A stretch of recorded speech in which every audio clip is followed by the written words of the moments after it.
ఎన్నికల హామీలో భాగంగా యువతకు ఇచ్చిన మాట ప్రకారం డిఎస్సి నోటిఫికేషన్ ద్వారా 16,347 టీచర్ పోస్టులను భర్తీ చేస్తున్నట్లు ఇంధన శాఖ మంత్రి గొట్టిపాటి రవికుమార్ పేర్కొన్నారు. ఆంధ్రప్రదేశ్ చరిత్రలో ఇప్పటివరకు అత్యధిక సార్లు డిఎస్సి నోటిఫికేషన్ విడుదల చేసిన ఘనత కేవలం తెలుగుదేశం పార్టీకి మాత్రమే దక్కుతుందని మంత్రి స్పష్టం చేశారు. సందమాగులూరు మండల పరిధిలోని పలు అభివృద్ధి కార్యక్రమాలను మంత్రి సోమవారం ప్రారంభించారు. ప్రత్యేకమైన దృష్టి పెట్టి గడిచిన 5 సంవత్సరాల్లో పిల్లల ఎడ్యుకేషన్ మీద సరిగ్గా దృష్టి పెట్టకపోవడం వల్ల దాదాపు ప్రభుత్వ పాఠశాలలో పిల్లల సంఖ్య చాలా పెద్ద ఎత్తున తగ్గిపోయారు అనమాట. అందుకని ఇప్పుడే ప్రభుత్వం ఒక మార్గదర్శకాలు ఇవాళ కూడా రిలీజ్ చేసినట్టుంది. మీరు చూసుకుంటారు. ఏమైందంటే ఇప్పుడు స్కూల్ అయిపోతుంది. అయిపోయిన దగ్గర నుంచి టీచర్లు కానీ గ్రామ పెద్దలు కానీ అందరూ కూడా ప్రత్యేకమైన దృష్టి పెట్టి ప్రభుత్వ స్కూల్లో పిల్లల్ని చేర్పించాలనే ఉద్దేశంతో నేను చేస్తుంది. అట్లానే ప్రభుత్వ స్కూల్లో ఏదైతే సదుపాయాలు కావాలో అన్ని ప్రభుత్వ బాధ్యత తీసుకొని తప్పకుండా చేస్తుంది. ఆ భాగంలోనే వాళ్ళ దాదాపు 40 లక్షల రూపాయలు ఇస్తే మనం ఇస్తే గవర్నమెంట్ తో పాటు ప్రజలు కూడా అట్లాంటి సిఎస్ఆర్ గ్రాంట్ ద్వారా వాళ్ళ ద్వారా కూడా ఎంతో కొంత చేయాలనే ఉద్దేశంతో వాళ్ళు కూడా చేశారు. ఈ మధ్య చూసుకుంటారు మన కాన్స్టిట్యూన్సీలో నేను కూడా సిఎస్ఆర్ గ్రాంట్ తో చాలా పెద్ద ఎత్తున హై స్కూల్ చదువుకునే పిల్లలకి 6 నుంచి 10వ తరగతి పిల్లలకి కొంతమంది సిఎస్ఆర్ గ్రాంట్ ఇస్తే ఒక స్కూల్ ట్రై చేసాం. అద్దెకి స్కూల్లో లేడీస్ స్కూల్ ఉంటే ఆడపిల్లల స్కూల్ దాదాపు రోజు 3-4 కిలోమీటర్లు సైకిల్ తొక్కుంటూ రావాల్సి వస్తుంటే వాళ్ళందరూ కూడా 500 సైకిల్ ఇచ్చాం. 25 లక్షల రూపాయలు ఒకరే ఇచ్చారనమాట. ఒకే కంపెనీ వాళ్ళు ఇచ్చారు.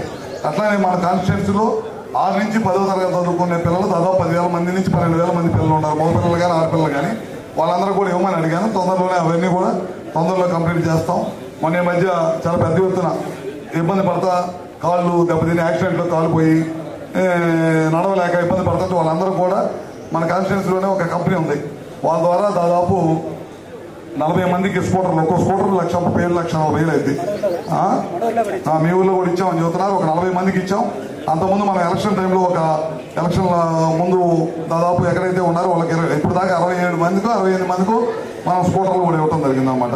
ఇట్లాంటి ప్రభుత్వాలు అన్ని కార్యక్రమాలు చేయలేదు కాబట్టి ప్రభుత్వంతో పాటు ఎంతో కొంత వ్యాపారస్తులు వాళ్ళు కూడా అందరూ కూడా ముందుకు వచ్చేస్తే కనుక మంచిదనే ఉద్దేశంతో చేస్తున్నారు. ఈ మధ్య మళ్ళీ ముఖ్యమంత్రి గారు కూడా P4 అనే కార్యక్రమం తీసుకొచ్చారు. P4 అంటే ఏంటంటే ఆర్థికంగా సమాజంలో ఎంతో కొంత నిలదొక్కుని వాళ్ళ కలమైన వాళ్ళు బతకగలిగిన వాళ్ళు కొంతమంది బాగా ఆర్థిక పరిస్థితులు ఇబ్బంది ఉండి చదువుకోవాలని అనిపించి చదువుకోలేకపోయి ఉంటే కనుక కొంతమందికి వాళ్ళు కూడా ముందుకొచ్చి దాతల రూపంలో ముందుకొచ్చి వాళ్ళని కూడా మనతో పాటు సమాజంలో ముందుకు తీసుకెళ్ళడానికి ఇప్పుడు గతంలో చూశారు మీరు. అంబేద్కర్ గారు ఆ రోజు కులాలు మతాల మధ్య అసమానతలు తొలగించడం కోసం ఆయన ముందుకొచ్చి ఏ విధంగా ముందుకు వచ్చారు. అదేవిధంగా ఇవాళ ఆర్థిక అసమానతలు ఒకరు ఉన్నవాడు ఒకరు లేనివాడు ఇబ్బంది పడుతున్నాడు, చదువుకోవాలని ఇంట్రెస్ట్ ఉండి కూడా చదువుకోలేకపోతున్నాడు, లేకపోతే సమాజంలో నలుగురితో పాటు తిరగలేని వాళ్ళు ఇబ్బంది కలిగిన వాళ్ళు ఉంటే కనుక వాళ్ళందరూ కూడా మనం ఎంతో కొంత జీవితంలో బాగా ఒక కొద్దిగా ముందుకెళ్ళాం కాబట్టి వాళ్ళని కూడా మనతో పాటు పైకి తీసుకురావాలనే ఉద్దేశంతో P4 అనే కార్యక్రమం పెట్టి ముఖ్యమంత్రి గారు కూడా ముందుకు తీసుకెళ్తున్నారు. వీటికి అన్నిటి కూడా గ్రామస్తులు అందరూ కూడా సహకరించాలి. ఈ ప్రభుత్వం చేసే కార్యక్రమాలు అన్ని కూడా ప్రజలకు సంబంధించిన కార్యక్రమాలు. గత ప్రభుత్వం లాగా స్వార్థ రాజకీయాలతోటో లేకపోతే స్వార్థంతోటో లేకపోతే కక్ష ప్రభుత్వంతో ఆ కార్యక్రమాలు ఈ ప్రభుత్వం చేయదని చెప్పి కూడా మరోసారి తెలియజేసుకుంటూ ఇందాక శ్రీనివాసరావు గారు చెప్పారు. గ్రామస్తులు ఎవరో ముందుకు వచ్చి ఏం చేయాలన్నా గ్రామస్తులు సహాయ సహకారాలు లేకపోతే ఎవరు చేయలేము. ఒకటి అలా ఉంటుంటాయి గ్రామాల్లో చిన్న ఉంటుంటాయి. అన్ని కూడా పట్టించుకోవాల్సిన అవసరం లేదు. మనం చేయాల్సిన పని నీతి నిజాయితీతో చేసేటప్పుడు కొన్ని 100 మంది నిందలు పడుతుంటే వాటి గురించి పట్టించుకోవాల్సిన పని లేదు, ఆలోచించాల్సిన పని లేదని చెప్పి కూడా సభాముఖంగా తెలియజేసుకుంటూ సెలవు తీసుకోండి.